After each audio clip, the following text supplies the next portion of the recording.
I'm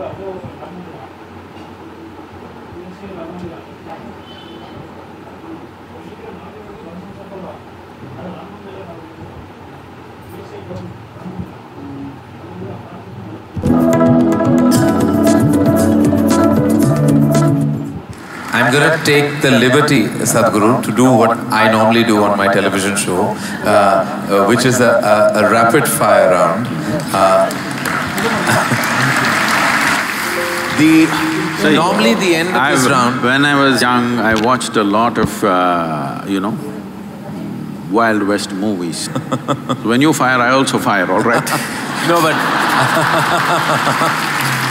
No, I promise you, this is not that kind of… You're not in my line of fire at all. I will not take the liberty of being that person. These are just quick questions which when I ask for one word, you have to stick to that. Because sometimes you have a tendency of not exactly answering the question asked. But you give such a profound and prolific retort back that it makes you very satiated. But in this case, my only request is that if it's one word, then it's just one word. Okay. And the end of this, normally, you get a hamper, but in the end, you already have something, right? Yes. So, and or this beautiful bouquet that is right next to you. But so there's no hamper, but you will get my utmost gratitude. Thank you. All right, very simply, what is to living a balanced life? Sense.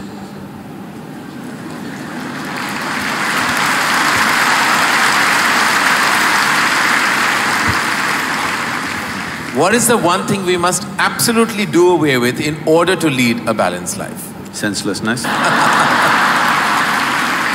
right. I thought that was coming. And first thing that comes to your mind when I say the following, the first thing, organized religion. You will get my utmost gratitude. Marriage. Cohabitation. Competition. Stupid. Money. Useful. Love.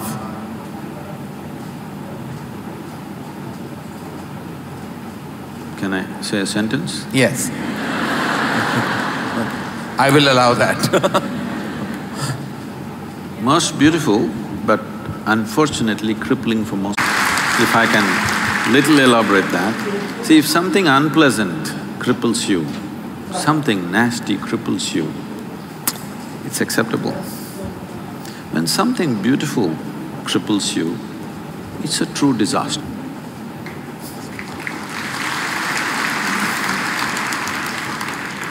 If you could ask one person, alive or dead, one question, who would you ask and what would that be?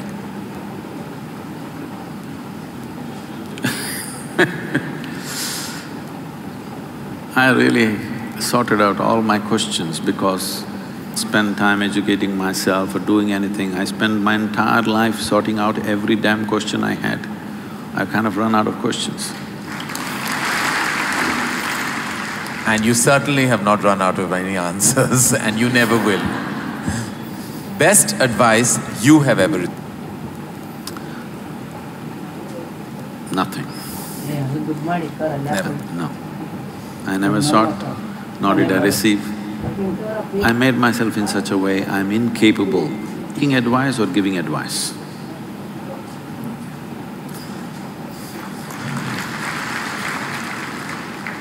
In an imaginary, completely hypothetical situation, if you had a day off with no responsibilities, what would you spend the day doing?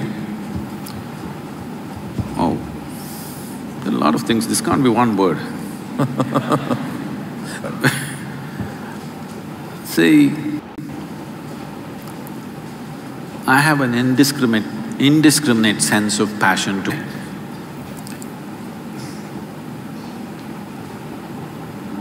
There were lots and lots of things I did at one time, but these days, time is not allowing me to do that, so generally if I have little time, all I do is play golf.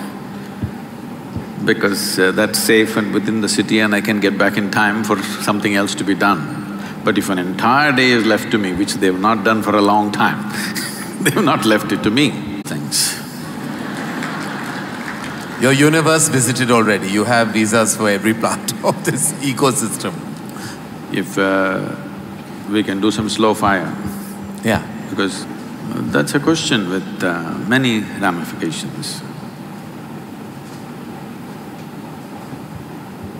This, for example, traveling in the world, we jetted around and now we want to travel to the Mars, we want to travel to another place. Now that's not enough, we want to travel into the past and future. All this longing is again exploratory in nature. Whether you go on vacation to Maldives or you want to go to Mars, it is fundamentally exploratory. Maybe you're also thinking of relaxation, but essentially it's exploratory, otherwise why can't you do it here? It's something that you want to do, you want to touch another place. This longing is there in the human being only as long as the life that you are remains in a seed, that is, it did not sprout and blossom. This happened when Adiyogi was expounding the science of yoga and talking about the nature of the cosmos, how it's related to your individual self and what you can do with it. Then the seven sages with him, they asked, what is the nature of this cosmos? How big is it? Where does it begin? Where does it end? Laughed and said, your entire cosmos, I can pack it into your mustard seed. Because your ideas of time and space are essentially because you're living within the framework of your intellect. If you cross that dimension, then there is no such thing as time and space. Everything is here and now. So, traveling through time, space, no, it means nothing to me. It's difficult to express, difficult to articulate. If I have a reputation of being very logical, but if I sound illogical or silly to you, you can blame it on my jet from United States after 6 weeks, so you can say maybe he was jet lagged. Down if I took it to my limits.